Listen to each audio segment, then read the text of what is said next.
In April of 1857, a traveling cotton broker from Savannah discovered something that would haunt him until his death 30 years later. While reviewing plantation at a modest estate called Willow Bend in central Alabama, he noticed a peculiar pattern in the sales record. 23 male slaves sold over 15 years, each one fetching prices far above market value, each one accompanied by a notation in the margin, prime condition, certified. What the broker couldn't have known then was that those two words concealed a secret so disturbing that when the truth finally emerged, it would threaten to unravel the carefully constructed lies of Alabama's most prominent families. For decades, local authorities buried the evidence, burned documents, and silenced witnesses. But some secrets refuse to stay buried, especially when they're written in blood, recorded in meticulous detail by a woman who understood that the greatest weapon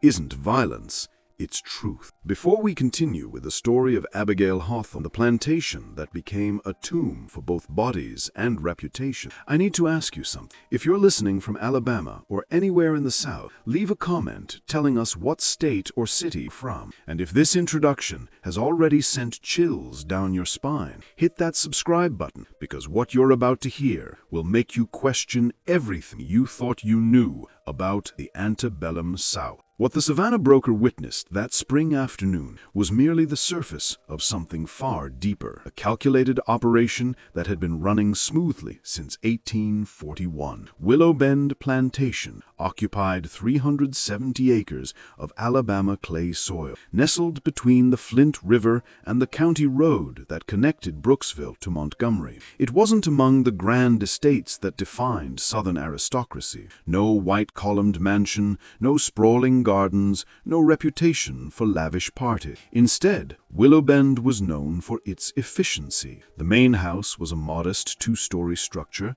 built of local timber, functional rather than impressive, surrounded by 12 slave cabins, a cotton gin, a smokehouse, and a barn that locals noted seemed unusually large for a plantation of its size. Abigail Hawthorne had inherited Willow Bend 40 when her husband Edmund died suddenly of what the doctor listed as apoplexy. She was 31 years old, childless according to public record, and expected by her neighbors to sell the property and move back to Mobile, where her family maintained a respectable shipping business. Instead, she dismissed the overseer her husband had employed, took over the management herself, and within a year had transformed Willow Bend from a struggling operation into one of the most profitable mid-sized plantations in the county. She managed this feat through what she called strategic acquisition and disposal, while other planters held on to their slaves for generations, building communities of families who worked the same soil their parents and grandparents had worked. Abigail treated her workforce a carefully managed investment portfolio. She would purchase young male slaves at market, keep them for 12 to 18 months, and sell them for substantial profits to planters in Mississippi, Louisiana, and Texas,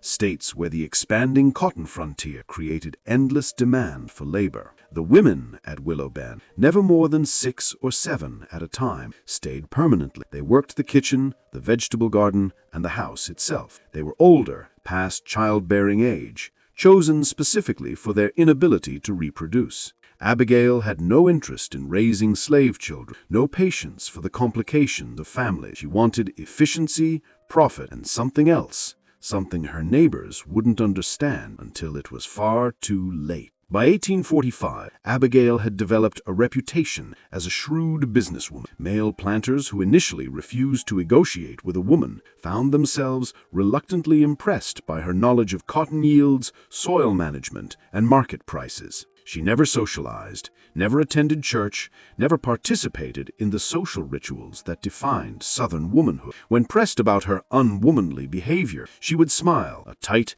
calculating expression that never reached her eyes, and say that widowhood had freed her from the burden of pretense. What no one knew, what no one could have suspected, was that Abigail kept 3 separate sets of books. The first was standard plantation accounts, expenses, yields, sales, available for any neighbor or tax assessor to review. The second recorded the actual profits from Willow Bend, numbers significantly higher than those in the official ledger. The third set of books was kept in a locked iron box beneath the floorboards of her bedroom, written in a code she had developed herself, a cipher based on shipping manifests she had learned from her father's business in Mobile. In those coded pages, Abigail recorded every names, dates, physical description, and, most importantly, observations that would have meant nothing to a casual, but everything to someone who understood what she was building. Next to each name, she noted eye color, hair texture, the shape of a nose, the set of a jaw, the tone of skin under different lighting. She was creating a catalog, a genealogical record that would prove invaluable when the time came to make her accusation. The routine at Willow Bend never varied. When Abigail purchased a new slave, always male, always between the ages of 18 and 25, always strong and healthy, she would keep him separate from the others for the first week. The other slaves knew what this meant, though they never spoke of it openly, not even among themselves. Some things were too dangerous to voice, even in whisper. On the seventh night, Abigail would summon the young man to the main house.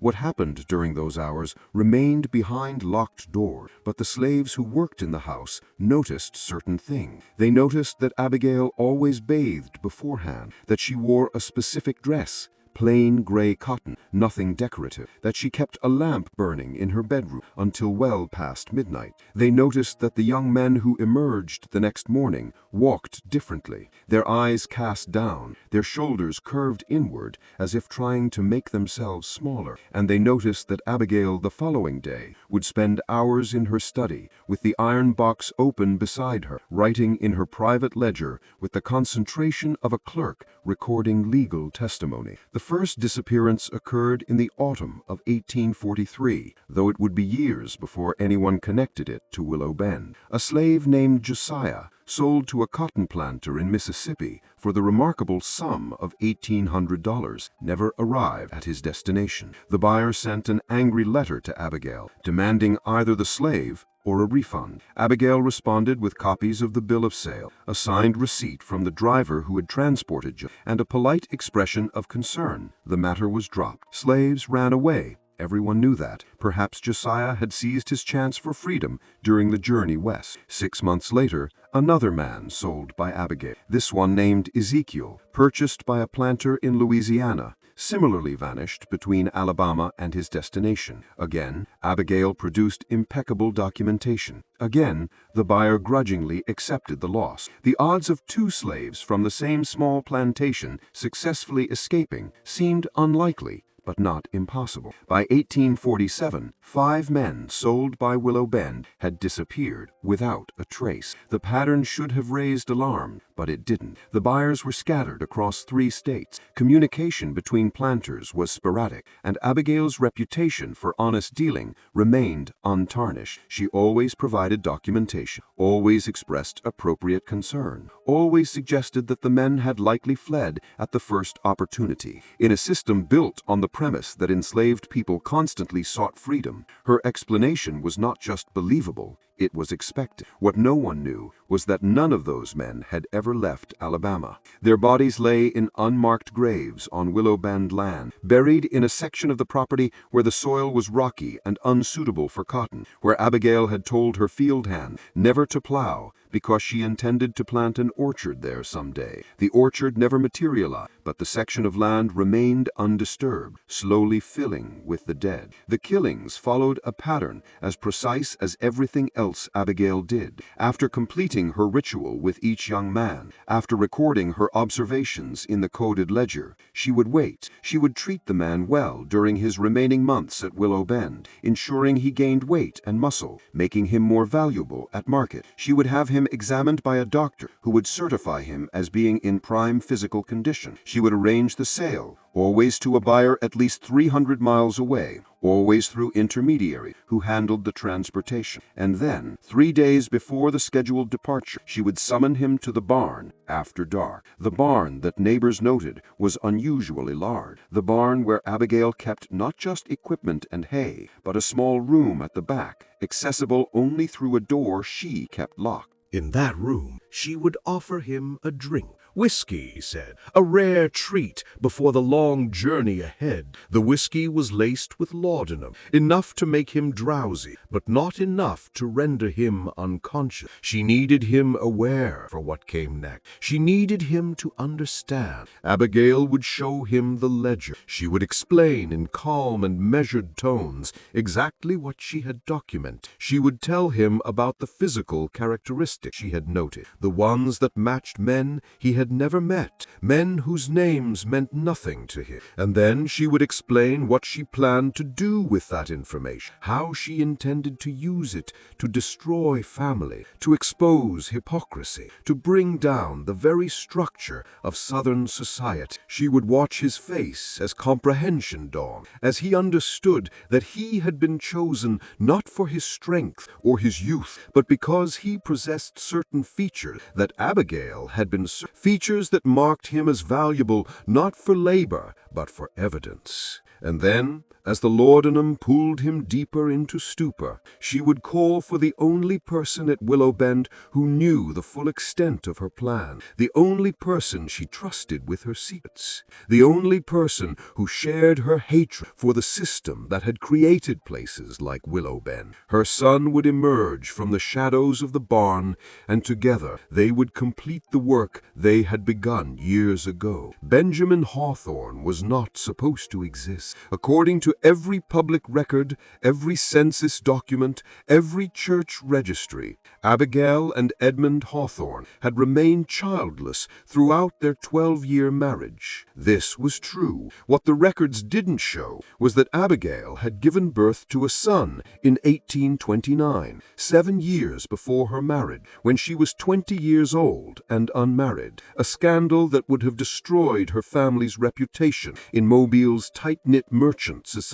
The father was a man her own father would never have accepted, could never have acknowledged. The child was sent north before his first birthday, placed with Abigail's maternal aunt in Boston, a widow who agreed to raise the boy as his adopted son. Abigail visited once a year, always in winter, when travel between Alabama and Massachusetts could be explained as family obligation. Benjamin grew up knowing who his mother was, but understanding that he could never claim her publicly, never call her anything but Aunt Abigail when others might hear. He also grew up knowing what his father had been, a slave on a Mobile dock, a man who loaded ships for Abigail's father, a man whose intelligence and quiet dignity had attracted young Abigail's attention during a summer when she was rebellious and her parents were distracted by business, a man who had been sold away the moment her pregnancy became impossible to hide, sold to a sugar plantation in Texas, where the life expectancy for field hands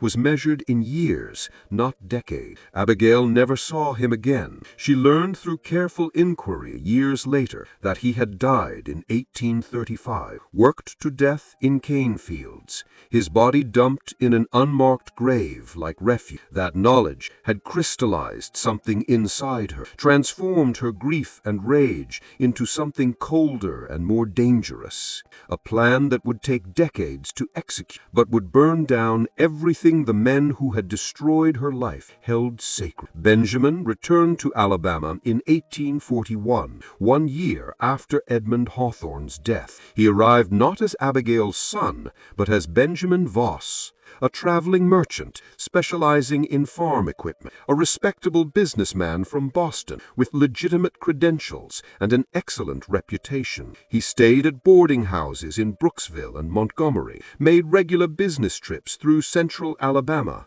and occasionally visited Willow Bend to discuss equipment purchases with the efficient widow Hawthorne. No one suspected that those visits sometimes lasted for days, that Benjamin had his own room in the main house, that Abigail and Benjamin spent long evenings reviewing the coded ledger and planning their next moves. No one suspected that the unusually large barn contained not just a locked room, but a hidden cellar, accessible through a trap-door beneath the hay, a cellar where certain implements were kept, where certain tasks were completed that required absolute privacy. The selection process was meticulous. Abigail didn't choose victims randomly. Each man she purchased had been carefully researched beforehand. She would visit markets in Mobile, Montgomery, and Brooksville, examining young male slaves with the attention to detail of a horse breeder studying bloodlines. But she wasn't looking at teeth or muscle tone. She was looking at faces. She had spent years compiling information about Alabama's prominent families, learning their histories, studying their genealogies, and, most importantly, identifying their secrets. She knew which planters had fathered children with enslaved women, knew which families had carefully concealed mixed-race branches, knew which men maintained discreet second households with slave mistresses. She knew these things because wealthy men were rarely discreet about their indiscretions, because slaves who worked in great houses talked among themselves, because information flowed through networks that white society never imagined existed. When Abigail found a young slave whose features matched those of a prominent family, the distinctive Hargrove nose, the Whitaker jaw, the unusual gray-green eyes that marked the Beaumont line, she would purchase him, regardless of cost. She would bring him to Willow Bend, complete her ritual, and record every detail that might prove paternity. Eye color, hair texture, skin tone in different lighting, the shape of ears, the patterns of freckles or birthmarks, everything that might convince a jury should it ever come to that. But Abigail wasn't interested in legal proceedings. She understood Southern justice well enough to know that no court would side with her against the family she intended to expose. Her weapon wasn't the law, it was shame. She was compiling evidence that would force proud families to confront truths they had spent generations denying, evidence that would reveal the hypocrisy at the heart of a system that defined humanity by race, while those who enforced that system routinely crossed the boundaries they claimed were sacred. The men she chose became living proof of that hypocrisy, and then, because living proof could be questioned, could deny or distort the truth, could be moved beyond her reach, they became dead proof. Bodies that could be exhumed if necessary, bones that could be measured, evidence that couldn't lie or flee or refuse to testify. By 1850, 13 men lay buried in the uncultivated section of Willow Bend. 13 sets of measurements in Abigail's coded ledger. 13 families marked for destruction whenever Abigail decided the time was right to reveal what she knew. But something was shifting. The country was changing. Tensions between North and South were escalating. The Compromise of 1850 had temporarily eased conflicts over slavery's expansion. But everyone sensed that the peace was fragile, that larger confrontations loomed ahead. Abigail began to wonder if her carefully constructed plan would ever reach fruition, if the war that seemed increasingly inevitable would destroy not just the South, but her ability to make her accusations heard. And then, in the summer of 1856, an opportunity presented itself that would change everything, that would force Abigail to accelerate her timeline and take risks she had never intended. A letter arrived at Willow Bend from New York. It was addressed to Widow Hawthorne and signed by a man named Elias Thornton, who identified himself as a lawyer and correspondent for an abolitionist newspaper called The Emancipator. He had heard, through sources he didn't specify, about certain irregularities at her plantation. He had questions about her business practices, about the unusual turnover in her workforce, about the men who had disappeared after being sold. He would be traveling through Alabama in September and hoped to call upon her to discuss these matters. Abigail read the letter 3 times, her hands perfectly steady, her expression revealing nothing. Then she called for Benjamin, who happened to be visiting that week, and showed him the message. Someone has been talking. Someone knows more than they should. Benjamin studied the letter, his face, so like his father's, according to Abigail's memories, drawn with concern. Do we stop, go quiet until he loses interest? Abigail smiled, that tight smile, the one that never reached her eyes.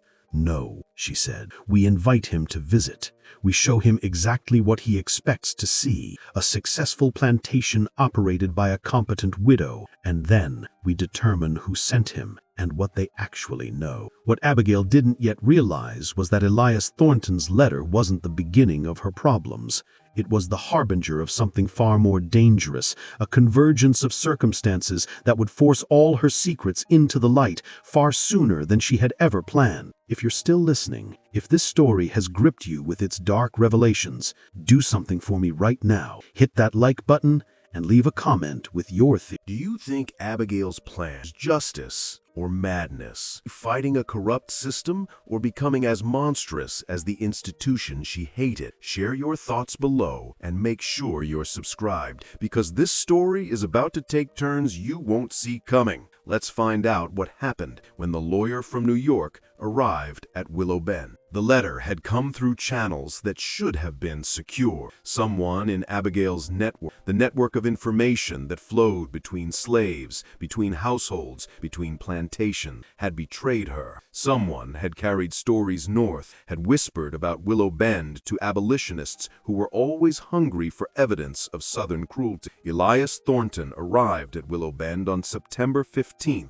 1856, traveling in a modest carriage he had hired in Brooksville. He was 42 years old, thin and angular, with the pale complexion of a man who spent most of his time indoors reviewing legal documents. He wore a dark suit that marked him immediately as a Northerner. The cut was wrong, the fabric too heavy for Alabama heat. He stepped down from the carriage and removed his hat to wipe his forehead. Abigail noticed his hands were ink-stained and his collar was slightly frayed. A working lawyer, then, not one of the wealthy abolitionists who funded the movement from comfortable New York parlors. Abigail received him in the front parlor, a room she kept meticulously clean but deliberately modest. No expensive furniture, no ornate decoration, nothing that would suggest Willow Bend was more profitable than her official accounts indicated. She served him cool water and listened patiently as he explained his purpose. "Mrs. Hawthorne," he began, his New York accent marking every word, "I'll be direct with you. I've received communications from individuals who claim that your plantation operates under unusual circumstances, specifically that you maintain an all-male workforce, that these men are sold after short periods of time, and that several have disappeared during transport." Abigail met his gaze without flinching. "You've been misinformed, Mr. Thornton. I maintain a small workforce of women who handle domestic duties. The men I purchase are kept for 12 to 18 months, during which time I invest in their health and training, then sold at profit to planters in expanding territories. As for disappearances, I can only assume you're referring to men who chose to flee rather than be transported to new locations. I provide all buyers with proper documentation and certified health assessments. If slaves choose to escape, that reflects their desperation, not my practice." Thornton pulled a notebook from his coat pocket. "I have 5 documented cases of men sold by you who never reached their destinations. 5 men who vanished without trace in a period of 12 years. That seems statistically significant." "It seems," Abigail replied coolly, "like a lawyer from New York is seeing patterns that don't exist because he wants them to exist. You've come here hoping to find evidence of cruelty, Mr. Thornton, something dramatic to report to your abolitionist friends, but you won't find it. Willow Bend is a business operated efficiently and legally, nothing more. Then you won't mind if I remain in the area for a few days. Interview some of your neighbors, perhaps. Speak with the slaves who work here." Abigail's expression didn't change. "You're welcome to waste your time however you choose. My neighbors will tell you I'm a competent businesswoman who has improved a failing plantation. As for interviewing my slaves, you know as well as I do that their testimony would be worthless in any legal proceeding. They'll tell you whatever you think you want to hear. Nevertheless, I'd like to try." Abigail stood, smoothing her skirt. "Then I won't stop you, though I should warn you that your presence here, asking questions, spreading Northern ideas, it won't be appreciated. Alabama isn't New York, Mr. Thornton. People here protect their own, and they don't take kindly to outside interference." It wasn't a threat exactly, more like a statement of fact, but Thornton heard the warning underneath, and when he left Willow Bend that afternoon, he was already uncertain about his investigation. Abigail had been too calm, too prepared. She had answered every question smoothly, had offered to provide documentation for every claim. She had been exactly what she claimed to be, a competent businesswoman operating a legal plantation. But Thornton hadn't survived as an abolitionist lawyer by accepting surface appearances. He took a room at a boarding house in Brooksville and spent the next 3 days quietly gathering information. He spoke with merchants who had done business with Willow Bend, with other planters who knew Abigail, with the doctor who certified the health of her slaves before sale. Everyone told the same story. Abigail Hawthorne was unusual, a woman managing a plantation alone, but scrupulously honest in her dealings. On his 4th day in Brooksville, Thornton received an unexpected visitor, a woman, elderly and black, who came to his boarding house after dark and asked to speak with him privately. She was one of the house slaves at Willow Bend. She said her name was Miriam, and she had worked there since Abigail's husband was alive. She had information about the plantation, about the things that happened there, things that no one outside Willow Bend knew. Thornton invited her into his room, offered her the only chair, and listened as Miriam spoke in hushed, urgent tone. She told him about the young men Abigail purchased, about the ritual of the 7th night, about the unusual amount of time Abigail spent in her study, recording information in ledgers that no one else was allowed to see. She told him about the barn, about the locked room at the back, about how sometimes late at night she had heard sounds coming from that direction, sounds that frightened her, though she couldn't say exactly why. "She ain't right," Miriam said, her weathered hands twisted together in her lap. "Something wrong with Mrs. Abigail. Been wrong since Mr. Edmund died. Maybe before. She got a coldness in her, planning kind of coldness. And them young men she buys, they don't all get sold away like she claims. Some of 'em, they just vanish one night and we never see 'em again." "Do you know what happens to them?" Thornton asked, leaning forward. Miriam shook her head. "No one says it out loud, but there's a part of the property where she don't let nobody work. Says she's going to plant an orchard there someday. Ground's been dug up and filled in more than once, and I've seen her and that man." She stopped abruptly, as if she'd said too much. "What man?" Thornton pressed. "The equipment man, Mr. Voss. He calls himself. He comes by regular. Stays sometimes, for days. Mrs. Abigail, she says he's selling her farm equipment, but I ain't never seen much new equipment arrive. What I have seen is them two talking late into the night, looking at her books, planning something." Miriam stood to leave, glancing nervously at the door. "I shouldn't have come. If she finds out I talked to you, I don't know what she'll do. But someone needs to know. Something evil happening at Willow Bend, Mr. Thornton. Something that needs to stop." After Miriam left, Thornton sat in the darkness of his room, trying to make sense of what he'd heard. If Miriam was telling the truth, then Abigail wasn't just running an unusual plantation. She was concealing something criminal. The question was, what exactly? And more importantly, how could he prove it? The next morning, Thornton hired a horse and rode back to Willow Bend. He hadn't sent word of his visit, hoping to catch Abigail unprepared. But when he arrived, he found her in the front yard supervising the loading of cotton bales onto a wagon, completely unfazed by his appearance. "Mr. Thornton," she said, wiping her hands on her apron, "back so soon? I thought you'd have finished your investigation by now. I'd like to see your property, the entire property, including the outbuilding." Abigail's smile tightened slightly, but her voice remained pleasant. "Of course. Though I'm not sure what you expect to find. Willow Bend isn't particularly interesting." She gave him a tour, showing him the cotton gin, the smokehouse, the slave cabins. Everything was exactly as one would expect on a small plantation, functional, well-maintained, unremarkable. When they reached the barn, Abigail opened the main doors wide, showing him the space where equipment was stored, where hay was kept for the mule and horses. "And the back room?" Thornton asked. "I noticed there's a door in the rear." "Storage," Abigail said. "Old tools, broken plow blades, coils of rope, empty barrels." Dust lay thick on everything, and cobwebs stretched across the corners.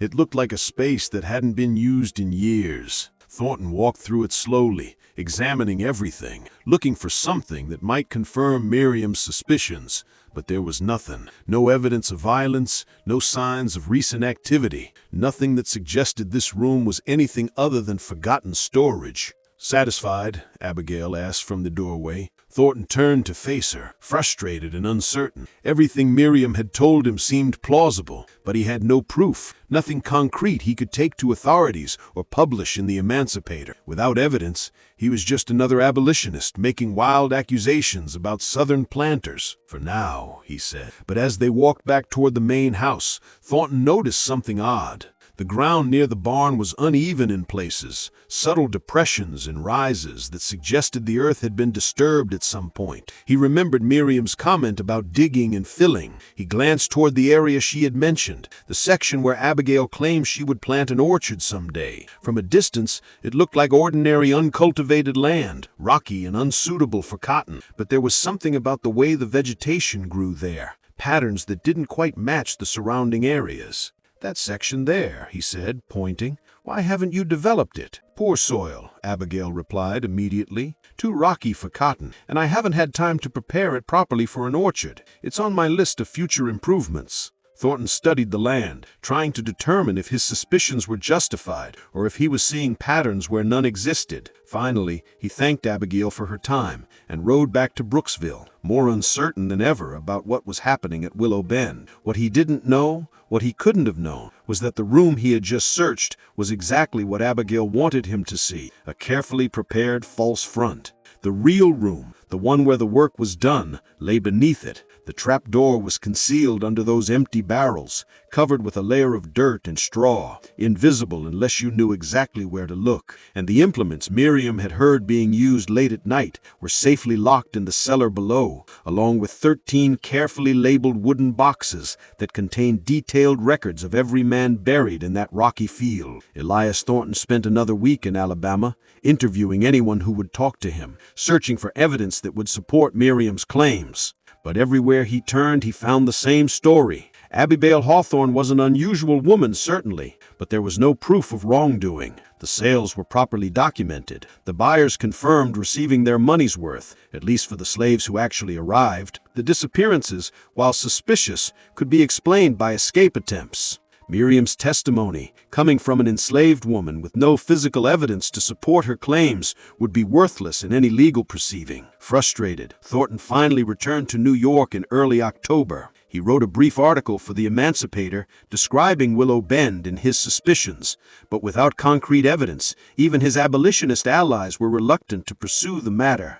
The article was published on page 7, buried among other accounts of Southern injustice, and generated little attention. Within a month, the story was forgotten, but Abigail didn't forget. Thornton's visit had exposed a dangerous weakness in her system. Someone, Miriam, obviously had talked. That meant others might talk as well. It meant her secrets were more vulnerable than she had realized. It meant she needed to accelerate her plans to move from documentation to action before another investigator came asking questions. The night after she confirmed Thornton had left Alabama, Abigail summoned Miriam to the main house. The old woman arrived trembling, knowing somehow that her betrayal had been discovered. Abigail sat her down in the parlor, poured her a glass of water, and spoke in tones that were almost gentle. "You talked to the lawyer," Abigail said. It wasn't a question. Miriam's hand shook so badly she couldn't hold the glass. I'm not going to punish you, Miriam. I understand why you did it. You're frightened. You've seen things you don't understand and you wanted someone to make it stop." Abigail leaned forward. "But I need you to understand something. What's happening at Willow Bend, it's not what you think. I'm not a monster. I'm not killing those men out of cruelty or madness. I'm building something, a weapon that will destroy the very system that enslaved you, that enslaved your parents, that will enslave your grandchildren if someone doesn't stop it." Miriam stared at her, confused and terrified. "I don't understand, Mrs." Abigail stood and retrieved the iron box from her study. She opened it, showing Miriam the coded ledger. "Every man I've brought to Willow Bend was chosen for a reason. Every one of them carries blood that connects them to Alabama's most powerful family. Blood that proves what hypocrites these people are, what liars, what monsters. I've spent 16 years documenting that proof, creating an archive that will force this state, this entire region, to confront truths they've spent generations denying." She pulled out sketches she had made, detailed drawings showing facial features, measurements, comparison. Look at this man. His name was Ezekiel. Look at his eyes, Miriam. Do you know who else has eyes that exact shade of gray-green? Senator Beaumont. I've seen the senator's portrait. I've studied his family. Ezekiel was his grandson, Miriam, the product of the senator's father raping a slave woman 40 years ago. And Ezekiel isn't the only one. There are 12 more, all carrying blood that connects them to families who claim their lineage is pure, who build their entire identity on the lie of racial superiority. Miriam's eyes widened with comprehension and horror. And you killed them. I preserved the evidence, Abigail corrected coldly. Living man can be moved, can be sold again, can disappear into the vast expanse of this country where I could never find them again. Dead men stay where I put them. Dead men can be exhumed. Their bones can be measured, examined, compared. Dead men can't deny what their bodies prove. But Mrs., Miriam whispered, that's murder. That's evil. Abigail's face hardened. What's evil is the system that created the need for men like Ezekiel to exist. What's evil is a society that allows wealthy men to rape women they own, to father children they'll never acknowledge, to build empires on the bodies of people they've declared less than human. I'm not the monster here, Miriam. I'm the reckoning. Miriam sat frozen, unable to process what she was hearing. Finally, she asked the question that had been haunting her since Abigail began this explanation. What about Mr. Voss? Who is he really? Abigail smiled, and for the first time there was something like genuine emotion in the expression. He's my son, mine, and the property of a man my father once owned. That's why I understand this fight, Miriam. That's why I'll never stop, because my own child exists in a world that would destroy him if they knew the truth about his father. A world that needs to burn. In that moment, Miriam understood that Abigail was far more dangerous than she had imagined. This wasn't madness. This was something worse.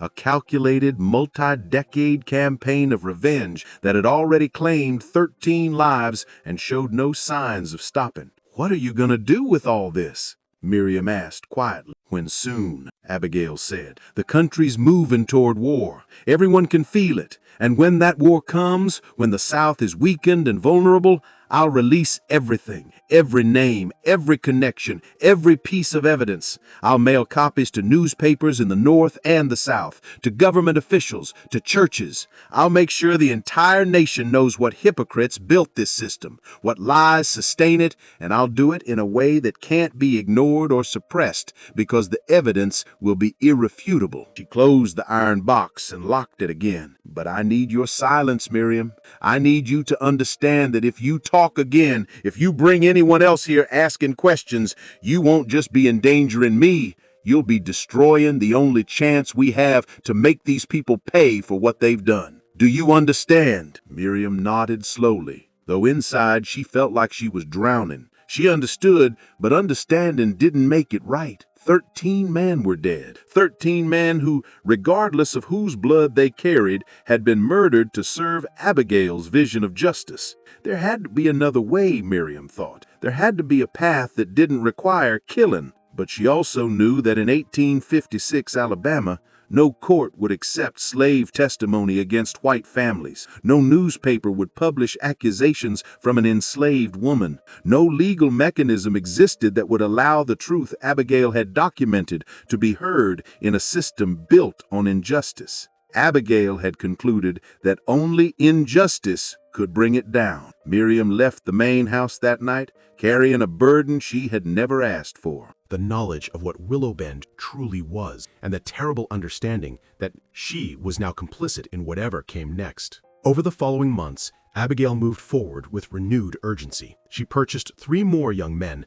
between October 1856 and March 1857, each one chosen with even greater care than before. She was no longer building her archives slowly over years. She was racing against time, trying to complete her collection before war came, or before another investigator arrived with more resources than Elias Thornton. Benjamin made more frequent visits to Willowbend, sometimes staying for weeks at a time. He had closed his business in Boston, he told acquaintance, and was considering relocating to the South, where opportunities seemed more abundant. No one questioned this. Plenty of Northerners were moving south in those years, drawn by cheap land and the promise of cotton wealth. What they were really doing, mother and son together, was preparing for the endgame. Benjamin had begun making copies of Abigail's coded ledgers, translating them into plain English and storing them in different locations: a bank vault in Mobile, a lawyer's office in Savannah, with trusted contacts in Massachusetts. They were creating redundancy, ensuring that even if Abigail or her original documents were destroyed, the evidence would survive. They also refined their method. The cellar beneath the barn now contained not just bodies, but detailed anatomical records. Benjamin had studied medicine for 2 years before abandoning it for commerce, and he brought that knowledge to their work. After each killing, he would take measurements, make sketches, preserve hair samples, and in some cases, remove specific bones that showed distinctive family traits. It was grisly work, but Benjamin approached it with clinical detachment. These weren't people to him. They were evidence in a case that would reshape history. By the spring of 1857, Abigail's archive documented connections to 17 prominent Alabama families, 17 senators, judges, plantation owners, and merchants whose carefully maintained family trees concealed branches they would never acknowledge. 17 men whose political power and social standing rested on the lie that their bloodlines were pure. Abigail estimated she needed evidence connecting to at least 25 families before she would have enough leverage to create the cascade effect she wanted, where the exposure of one family would lead to questions about others, where the scandal would spread like fire through the interconnected web of Alabama's elite. She was close. Perhaps one more year of work, one more handful of carefully selected men, and she would have everything she needed. But fate, as it often does, had different plans. In April of 1857, the Savannah cotton broker arrived at Willow Bend to review her ledgers. And in those ledgers, he noticed a pattern that would begin Abigail's unraveling. The broker's name was Samuel Whitaker, and he was meticulous in a way that Abigail hadn't anticipated. Most buyers reviewed plantation accounts, looking only at bottom-line numbers, production costs, sale prices, profit margins. Whitaker examined everything. He noticed that every male slave Abigail sold fetched prices significantly above market average. He noticed the notation, prime condition, certified, appeared with suspicious consistency. And most damningly, he noticed that several of the men listed as sold never appeared in subsequent records from their supposed buyers. Whitaker was curious rather than suspicious. He assumed there was a reasonable explanation. Perhaps Abigail had connections with specific buyers who valued her slaves highly. Perhaps there was some training or preparation she provided that justified the premium prices. He mentioned his observations casually, expecting Abigail to explain the pattern. Instead, he saw something flash across her face just for a moment, just for a fraction of a second,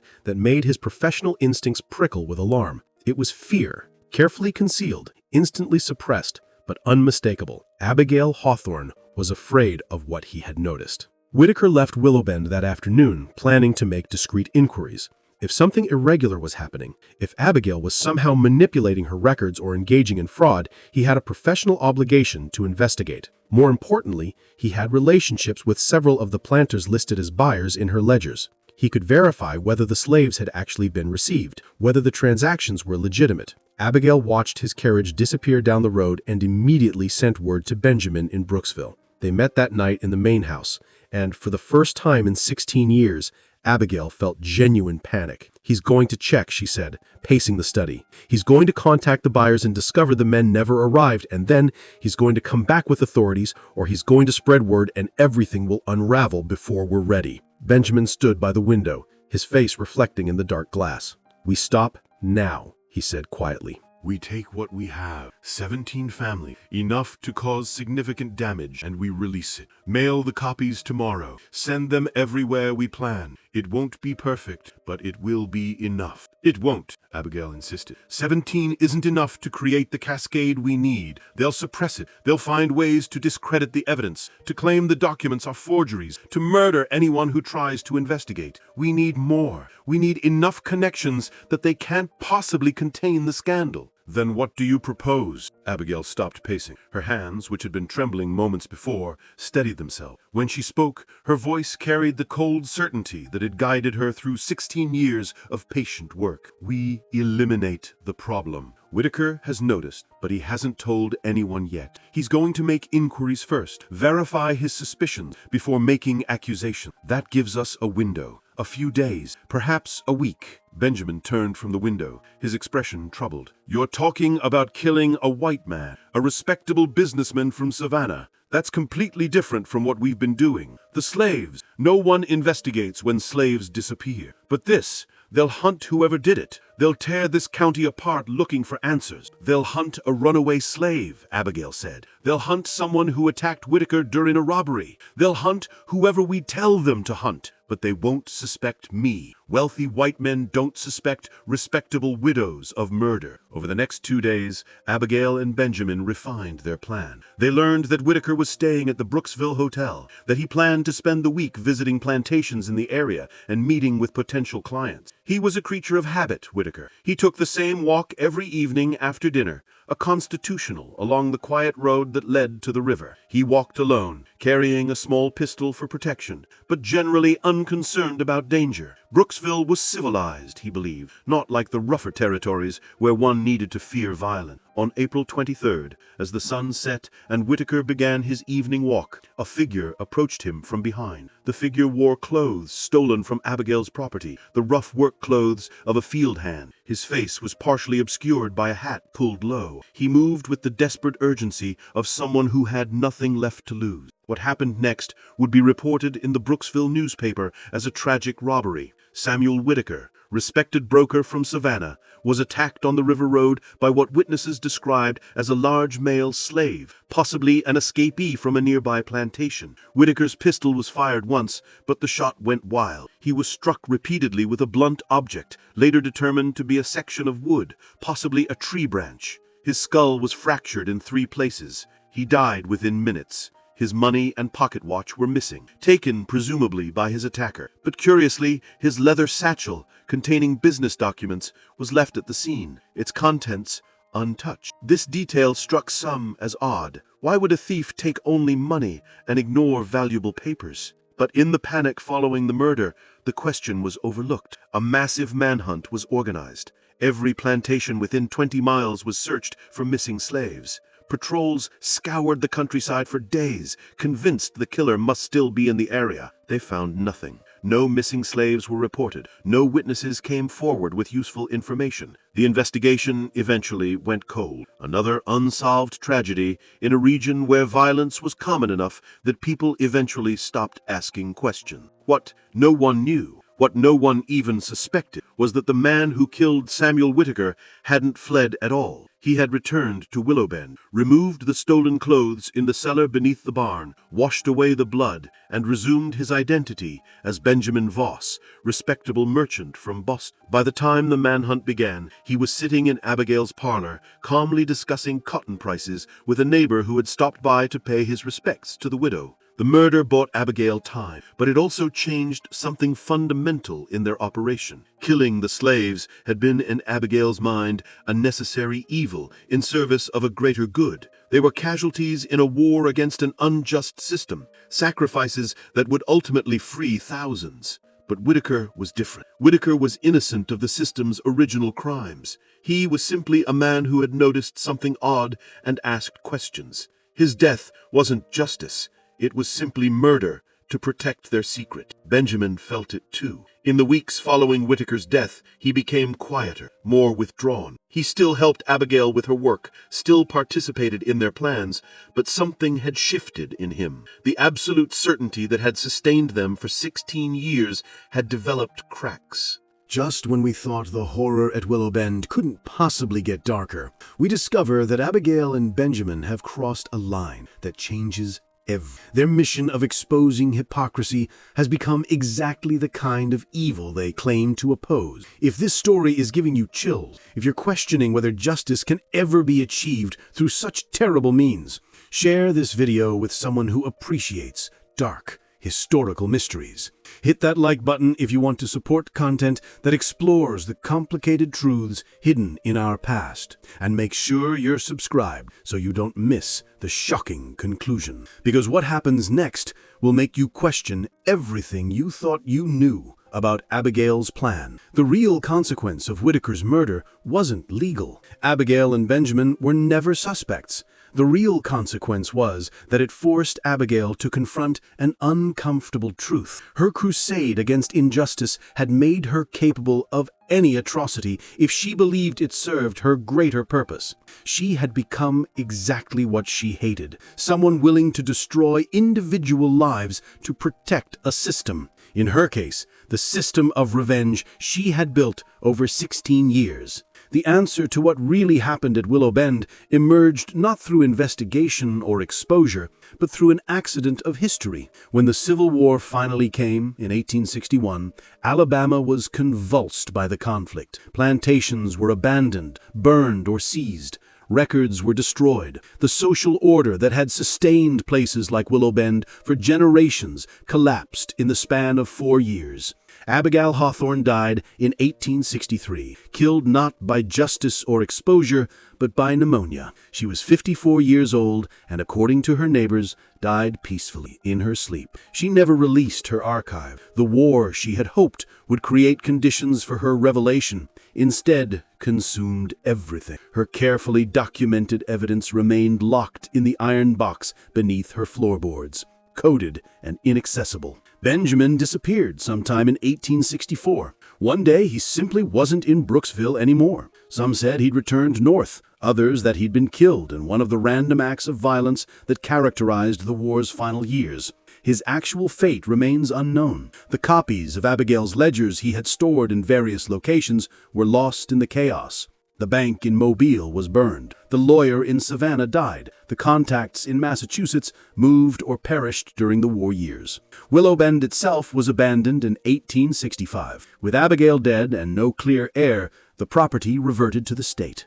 Various people occupied it for the following decades, but none stayed long. The house fell into disrepair. The fields returned to wilderness. The barn, that unusually large barn, collapsed in a storm in 1871. The bodies in the rocky section where Abigail had plans to plant an orchard remained undiscovered for 37 years. In 1902, a developer purchased the Willow Bend property, planning to build a school. During excavation, workers uncovered the first skeleton, then another, then several more. Eventually, they found 16 bodies buried in shallow graves, along with wooden boxes containing hair samples, sketches, and measurements. The discovery created a sensation in Alabama. Newspapers ran stories speculating about what had happened, who the victims were, why they had been buried there. But with Abigail dead for nearly 40 years, with slavery abolished, and most of the prominent families from her era either dead or diminished, there was no one to prosecute. No clear narrative to explain the horror that had been unearthed. The iron box was found during the demolition of the main house. A construction worker discovered it beneath rotten floorboards, and curious about its contents, broke the lock. Inside, he found ledgers written in code that no one could decipher, sketches of faces, detailed measurements, and notations that seemed to indicate some kind of breeding or genealogical research. He turned the box over to local authorities, who examined it briefly before storing it in a courthouse basement. No one could make sense of Abigail's cipher, and eventually the documents were forgotten again. It wasn't until 1957, exactly 100 years after Samuel Whitaker's murder, that a graduate student researching Antebellum, Alabama for his dissertation stumbled across the iron box in courthouse archives. The student, intrigued by the coded ledgers, spent 2 years working to break Abigail's cipher. When he finally succeeded, what he discovered was so disturbing that his dissertation committee initially refused to accept his findings as credible. But the evidence was there, meticulous and damning. Abigail had documented 17 connections between enslaved men and prominent white family. She had recorded dates, physical characteristics, family histories, and most chilling, she had noted which men had been preserved for evidence, her euphemism for murder. The student's dissertation, published in 1959, created a minor scandal in academic circles, but received little public attention. The families Abigail had targeted were mostly extinct, or no longer politically powerful. The specific individuals she had murdered were unnamed in her ledger, identified only by coded designations, without names, without living victims to mourn. The story failed to generate the outrage Abigail had imagined it would. What her archive did prove, what her decades of careful documentation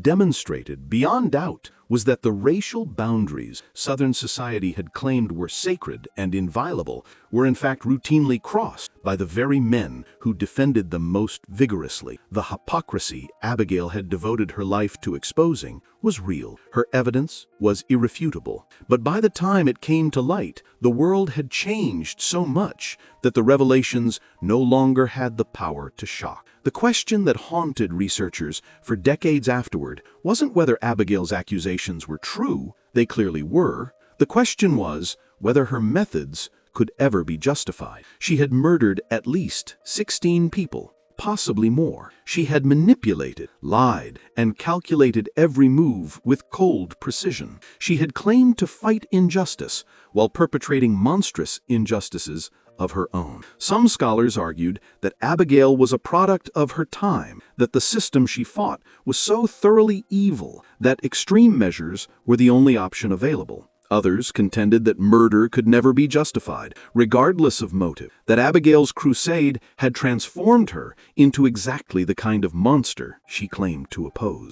The slaves who survived Willow Bend told conflicting stories. Some remembered Abigail as cruel but efficient, no worse than other plantation owners.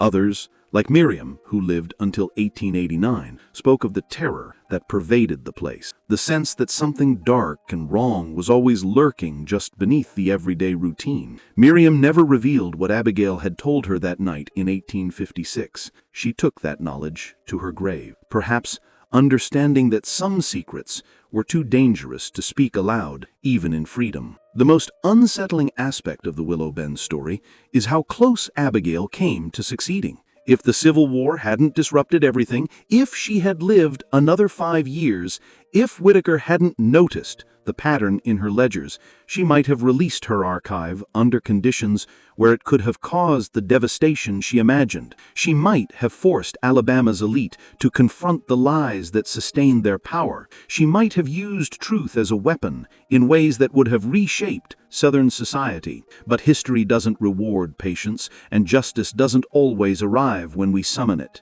Abigail's elaborate plan, 16 years in the making, ultimately accomplished nothing beyond adding to the body count of an already bloody era. The men she murdered died for evidence that no one would see for a century. The families she sought to destroy collapsed for reasons having nothing to do with her revelations. The system she hated ended not through exposure of its hypocrisy, but through war and political transformation. Today, nothing remains of Willow Bend. The land where the plantation stood is now a shopping center. The rocky field where bodies were buried is a parking lot. A small historical marker notes that the site was once a plantation called Willow Bend, operated by Abigail Hawthorne, but it makes no mention of what happened there. Tourists pass it without stopping, unaware that beneath the asphalt lie the graves of men whose names have been forgotten, whose deaths served a purpose that was never fulfilled. The iron box and its contents are housed in the Alabama Historical Society archives in Mobile. Researchers can request access with proper credentials, though few do. The coded ledgers have been fully translated and digitized, available to anyone curious enough to search the archives. But Abigail's careful documentation, her years of meticulous work, are now just another obscure historical footnote, interesting to specialists, but unknown to the general public. Perhaps that's the cruelest irony of all. Abigail wanted her evidence to be impossible to ignore, to force the world to confront truths it preferred to deny. Instead, her story became just another forgotten chapter in a history already overflowing with forgotten chapters. The truth she died protecting is now accessible to anyone, but almost no one cares to look. The last question Abigail's story raises is the most troubling. What do we do with evidence of historical evil that arrives too late to matter? Abigail proved that Alabama's elite were hypocrites, that the racial boundaries they defended were fictions, that the system of slavery was built on lies even more fundamental than anyone acknowledged. But she proved it a century after it could have changed anything. By the time her archive was decoded, the men she accused were dead. their families diminished, their world already destroyed by forces having nothing to do with her carefully constructed case. Does truth have value if it comes too late for justice? Does documentation of evil matter if no one can be held accountable? These are the questions Willow Bend forces us to confront, and they're questions without comfortable answers. What do you think of Abigail's story? Was she a woman fighting injustice with the only weapons available to her?